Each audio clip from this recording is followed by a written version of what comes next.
தற்போது நம்முடன் தனியார் வானிலை ஆய்வாளர் பிரதீப் ஜான் அவர்கள் இணைந்திருக்கிறார். சார் வணக்கம்.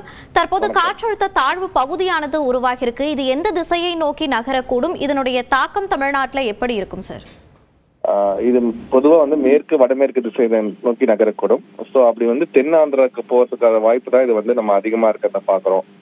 ஸோ ஒரே ஒரு விஷயம் நம்ம பார்க்க வேண்டிய என்னன்னா, இது எவ்வளவு கிட்ட அந்த வட தமிழகத்துக்கிட்ட அந்த கர்வ் திரும்பி ஆந்திராவுக்கு போக போகிறது. ஸோ இதோட தாக்கம் மற்ற எந்த மாவட்டங்கள் தமிழ்நாட்டில் வேற எந்த மாவட்டமும் இருக்க போகிறது கிடையாது. ஒன்லி நமக்கு சென்னை மற்றும் திருவள்ளூர் அந்த கேடிசிசி மாவட்டங்கள்ல மட்டும்தான் தாக்கம் இருக்க போகிறது. இந்த ஆந்திரா ஒற்றி உள்ள அந்த 2 மாவட்டங்கள். ஸோ அது எவ்வளவு கிட்ட, அதாவது 26, 27ஆம் தேதி, 28ஆம் தேதி, அதாவது அந்த ஞாயிற்றுக்கிழமைக்கு மேல் அது எவ்வளவு கிட்ட அது திரும்பி அந்த ஆந்திராவுக்கு போக போகிறது. ஸோ இது தமிழகத்துக்கு இப்போதைக்கு வர்றதுக்கான வாய்ப்பு இல்லை.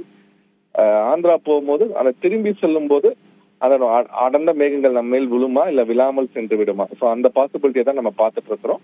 ஸோ அந்த மாதிரி டேர்ன் பண்ணும்போது எப்பயுமே கொஞ்சம் ஸ்லோவாகி டேர்ன் ஆகும். அந்த டேர்னிங் டைம்ல நமக்கு மலை மேகங்கள் விழுந்தால் நல்ல மழை கிடைக்கும்.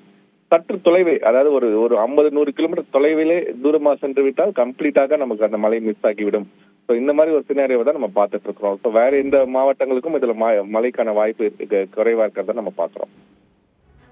சார், இது மண்டலமாகவும் புயலாகவும் மாறதுக்கான வாய்ப்புகள் இருக்கா? கண்டிப்பாக இது நிறைய டிராவல் பண்றதுக்கான டிஸ்டன்ஸ் இருக்கனால கண்டிப்பாக இது ஒரு டிப்ரெஷனாக மாறதுக்கு நிறைய சான்ஸ் இருக்கிறது. நம்ம கடந்த காற்றழுத்த பகுதி நம்ம பார்த்தா நம்ம அப்பயே சொன்னோம், இது ரொம்ப கரை ஒட்டி இருக்கிறது, வாய்ப்பு ரொம்ப கம்மியா இருக்குன்னு சொல்லியிருந்தோம். பட் இதுக்கு அப்படி கிடையாது. கண்டிப்பாக டிப்ரெஷனாகவோ இல்ல புயலாகவோ மாறதுக்கான வாய்ப்பு அதிகமாக இருக்கிறத நம்ம பார்க்கிறோம். இணைப்பில் கருத்துக்களை பகிர்ந்தமைக்கு நன்றி சார்.